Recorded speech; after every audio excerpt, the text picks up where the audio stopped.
Hi, my name is Ryan O'Shea. I am a voice and speech coach in Los Angeles, and I am about to walk you through a warm-up that you can do before an audition. You can do it before your class. It can be part of a daily practice, really up to you. I'm going to be doing this in one take. We are in an acting studio, so that means that sometimes I might make mistakes, but I'm going to keep going. It might mean that you hear an airplane or some birds, and that's okay. We're going to keep going, yeah? So the first thing that I want to say is to make sure that you are allowing yourself to breathe through all of these exercises. You will not be served by tensing or holding your breath. So you'll hear me really often, a lot, doing some noisy breaths. Let yourself do those noisy breaths as well. It has the benefit of, one, warming up your voice a little bit. It's also making sure, because you can hear yourself breathing, that you are in fact allowing yourself to breathe. And because muscle release and breath release really go hand in hand, we're probably going to be getting much more benefits out of these physical exercises. Along those lines, I want you to consider the 70% rule. That means that you are doing 70% of what you think your body is capable of. I think this is a really important rule anytime you're doing anything physical, so that you don't hurt yourself, so that you don't overdo it. Your 70% is always going to change, and it should change. Allow yourself to be flexible with that. And the third thing that I want you to consider is that all of these exercises should feel good. So if they don't feel good, then either modify, see what you can calibrate so that the exercises actually start to help you relax a bit, or don't do them. You will not be served by hurting yourself. Okay, let's go ahead and get started. So the general principle that we want to consider in voice work is that the breath is not just from the lungs to the mouth, right? Literally speaking, it is. But your diaphragm, which is this dome-shaped muscle right at the base of your ribs, as you inhale, it releases down towards your pelvis, and then as you exhale, it goes back into that dome shape. And it wants to move my stomach and my intestines and my abdominals and my obliques and all the way into my pelvic floor.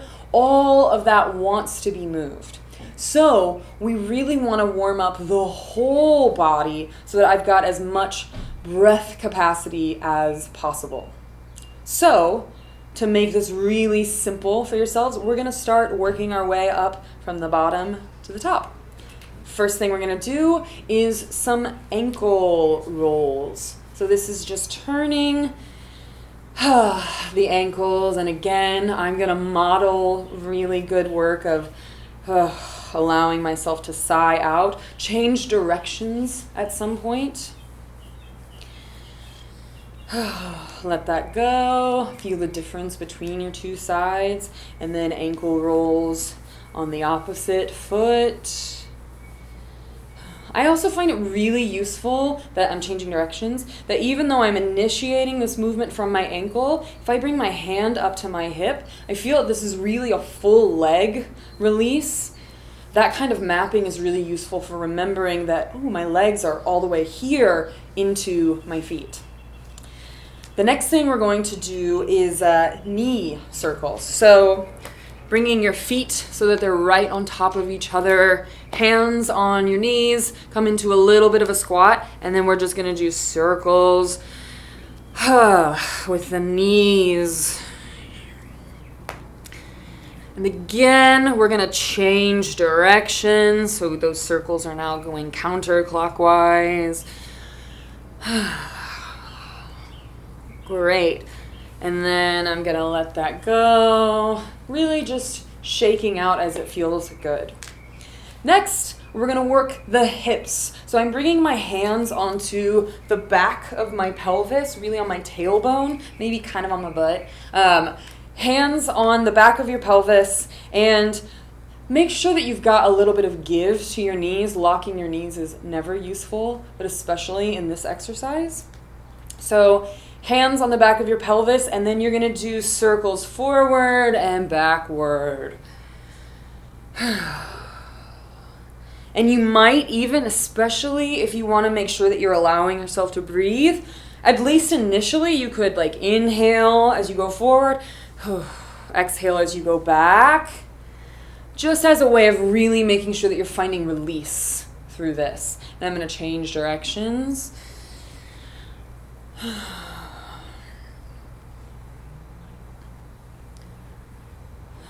Great.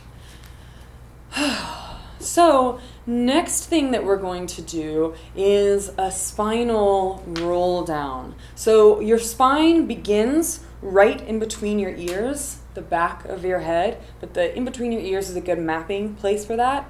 And then the very base of your spine is only about an inch above your pelvic floor. Your coccyx is right above your pelvis. So we want to feel as much as possible every little inch of that spine. So I'm going to start by dropping my chin to my chest, and then I'm going to really slowly unfurl my spine. And as I'm rolling down through my neck, now I'm releasing through my thoracic spine, the spine through my rib cage.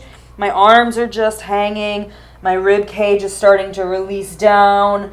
Now I'm moving through my lumbar spine of my lower back. And then eventually I'll get to a place where I really just want to release. And I'm going to turn profile for a moment because I want you to see my body here. Notice that I'm not bending from my back like this. This is actually going to put a lot of strain on my back, and it's going to make me engage my core. I want to make sure that I'm bending enough so that my belly can rest on my thighs, at least for a moment. You could do this kind of squat to feel that you're releasing from your hips and your back. And then you could bring your hips up towards the ceiling. Your belly might pull away a little bit. That's just fine. But really feel that your spine, your back, is just hanging out as you do this. And then I'm going to roll back up, vertebra at a time. And I'm probably even going faster than I need to.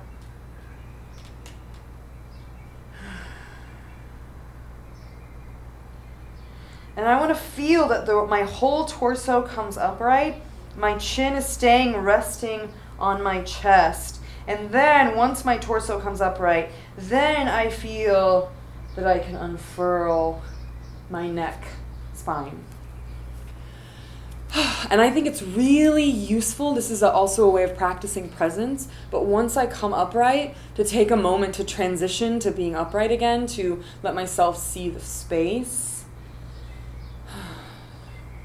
Maybe feel my feet against the ground as a way of just reconnecting me to this room and my body in this moment. The next thing we're going to do, I want to do another spinal roll down, but we're actually going to take this into a bit of a squat. This is one of those positions that may not be good for you. It is not good for everybody. That is okay. If you see me do this next exercise and you go, no way, honor that. It's totally fine. So I'm going to again do a spinal roll down. Again, being conscious of unfurling my spine a little bit at a time. My knees are soft. Once I get to the bottom, I'm bending so that my belly can rest on my thighs. And then I'm going to widen my feet quite a bit and then come right down into a squat. If you do yoga, this is called frog pose. I think it's called frog pose. This one's really useful at helping you feel that your pelvic floor, the base of your pelvis, can really release. And actually, you can probably hear in my voice, I've dropped down in pitch quite a bit. I've opened up my breath and my voice quite a bit just from being in this position.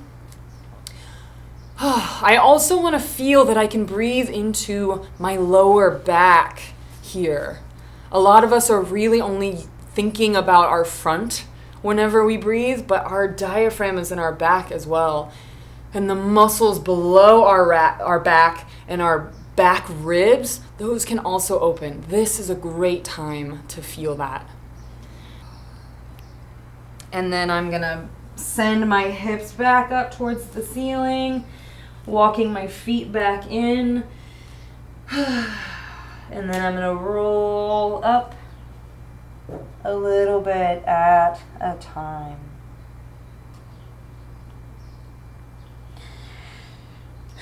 And again, I want to feel that the whole rest of my torso comes upright, and then I start to lift that head. And my hair looks crazy, but I'm going to let it be crazy for just a moment so I can reorient to the space, and then I can deal with that. Yeah. One modification you can do, especially if that squatting position just feels scary to you, if you do like a standing squat, so just widening your feet a bit, it's going to feel like a little bit of a workout for your quads. That's okay, but giving into a little bit of space, like squatting down in here, that's going to help you feel a little bit more of the opening of your belly and your pelvic floor. So we've worked our way really through the legs. So we've done our ankle rolls, we've done our knee rolls, our hip rolls, and then we've started to connect to our spine just a little bit. Don't be afraid to do all sorts of movements for your spine. It's a major resonator. A lot of sound bounces off of the spine. It's also what our ribs connect to, our pelvis connects to, our diaphragm connects to our spine, our head, so our neck and throat, all connects to the spine. So that feeling nice and free and upright and balanced is really important to have really nice breath and a nice connected voice as well. So the next thing we're going to do along those lines is a little bit of a spinal twist from a standing position. So I'm just going to do some turns side to side. Feel that your arms are just hanging, right? Versus doing a muscular version like this. This is not intended to be athletic. This is intended to be relaxing. Great, and you could do that a few times. Again, maybe take a moment to reorient to the space, especially if you're feeling dizzy in that moment. So we just did spinal, yeah. Now what I want to do is stretch open the ribs. So if you bring your arms up overhead, I'm going to grab my left wrist with my right hand. Then I'm going to pull that left wrist to my right. So my right hand is pulling that left wrist to the side. So I'm getting a really nice stretch into my lower ribs. And this is a place where I really feel this stretch. So I really want to feel that I'm letting my breath really surrender to this versus I'm so uncomfortable, so I'm holding my breath and I'm fighting it. Modify and let yourself adjust so that this feels good, but also a little bit of recognizing that you're a little bit uncomfortable, but allowing yourself to breathe. That's really useful information, that you can still breathe in moments of feeling uncomfortable. So I'm going to let that go. Switching sides now. So grabbing my right wrist with my left hand. Then pulling that right wrist towards my left. Really feeling that I can breathe into my lower right side of my rib cage. And again, you might feel a little bit uncomfortable. There's a difference between discomfort and hurt, pain, right? As long as you're not feeling in pain, it can be useful to you. to breathe with discomfort. And you could always, I'm going to go into that a little bit more. I think my 70% is more like here. Or you might find, I think that was actually 80, so I'm going to back off a little bit. Do what's good for your body is the point. So we've done ribs now. Next, we're going to work shoulder blades. So your shoulder blades actually connect to your ribs as well. So this is going to loosen up your rib cage as well. So what I'm going to do, I'm going to step forward with my left foot, and then I'm going to swing my right arm. And again, I've got a little bit of a squat from right here. And just this action of swinging might be all that you do. If this next step would feel good to you, go ahead and go for it. I'm going to swing my arm all the way around. And you could even add like a little bit of breath to that if you like. And I'm just letting the arm swing to a close. Coming back to center, because I always think it's useful information to feel the difference between my two sides after I've done one exercise. We're going to switch. So now I'm stepping my right foot forward. Again, I have a little bit of a bend in my legs, and I start by just swinging that arm front to the back. And I'm kind of rocking forward on my feet as well. So for me, my left shoulder is not as open as my right shoulder, and it feels better to go the opposite direction here. So again, modify to what feels good to you. I also go way slower on this side. Great, and let that go, swinging that to a close.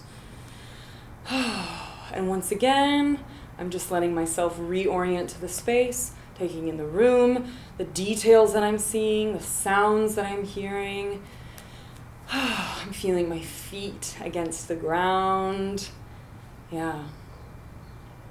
So next what I want to do, this is another back opener, reminder that we can breathe into our lower back. We're going to hug our rib cage. And so in hugging the rib cage, you might actually feel like, oh no, like I can't breathe as much in this place. And especially in a moment, we're going to go into another forward fold.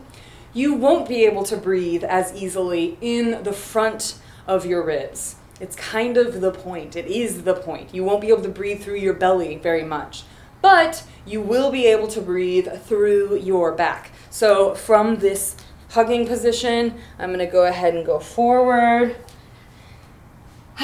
So again, I'm in a little bit of a forward fold, and I want to make sure that from here, I'm breathing into my lower back.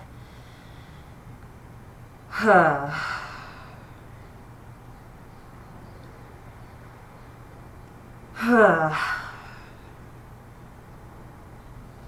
then I'm going to roll up, letting my arms hang.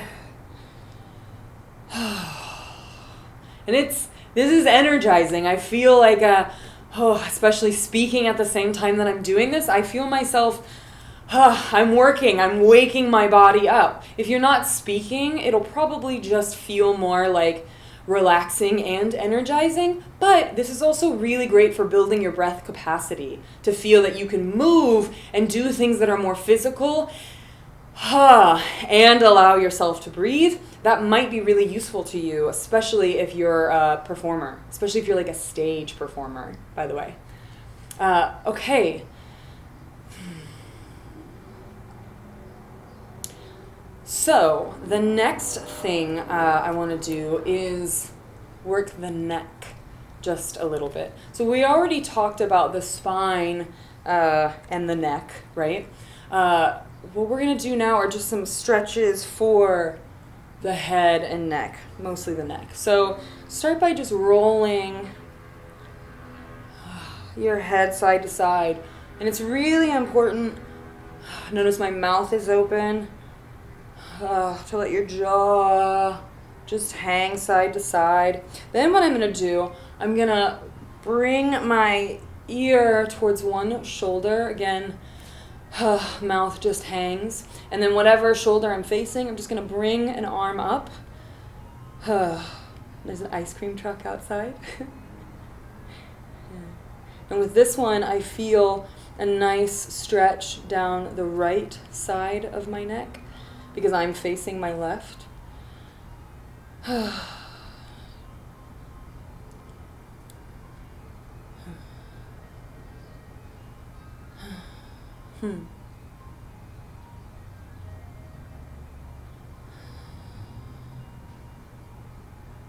I'm going to go ahead and move my hand. I'm going to use my fist to push my head back up so that I'm using as little muscular effort as possible. So next I'm going to go to my right side. So bringing my right ear towards my right shoulder. Then bringing my right arm up, just resting it on top of my head. And again, this is a nice stretch through the left side of my neck. My jaw is just hanging. I'm continuing to allow myself to breathe. This is a good time to also check in with your knees. Sometimes once we stand upright, we start to lock our knees by we'll feel our weight going really far forward onto our toes, or maybe we feel that all of our weight is onto our heels and we're gripping somewhere. Feel that you can evenly distribute your weight through your feet so that you're breathing, you're keeping all of that breath channel below nice and open as we work our way up. And then I'm moving the arm back down. Now I'm going chin to chest. I'm clasping both of my hands and I'm placing them on the back of my head. But I want to make sure that I'm on the skull. I don't want to be on any of the fleshy part of my neck. So my hands are on my skull, just below my crown, really. And you should feel this stretch going all the way down the back of your neck, through your shoulder blades, and maybe even all the way down into your lower back. Don't worry if you don't feel that, but you might.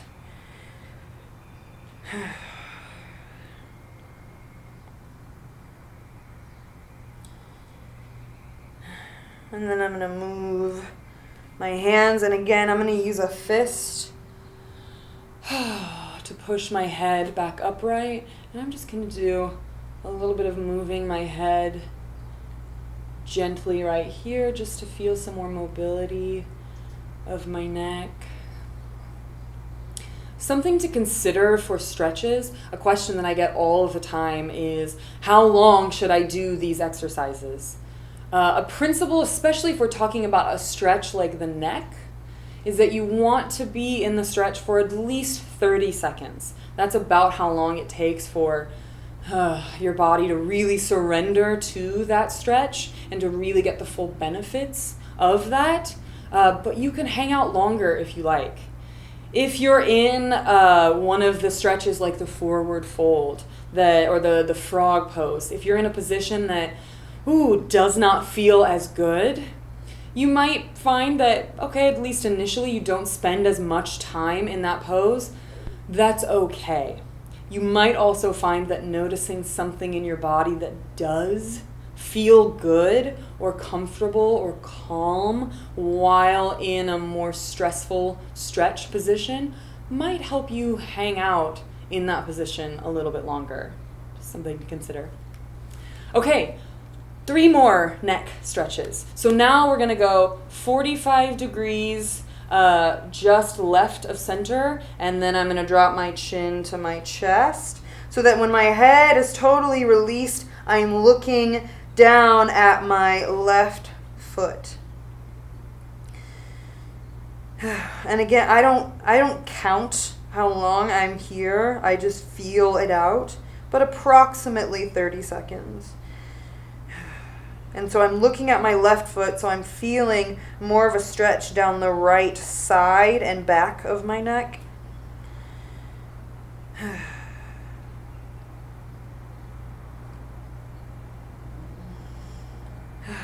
I'm going to raise my head back up. going back to center. Then I'm going to go 45 degrees the other direction. So then I'm looking down, and now I'm looking at my right foot. You may do this exercise, by the way, and go, this doesn't feel like a stretch. This feels easy. That just means you're really lucky and your neck is super flexible and free. It doesn't need to hurt. It doesn't need to feel painful. You don't need to push in order to make yourself feel the stretch. It might feel super easy.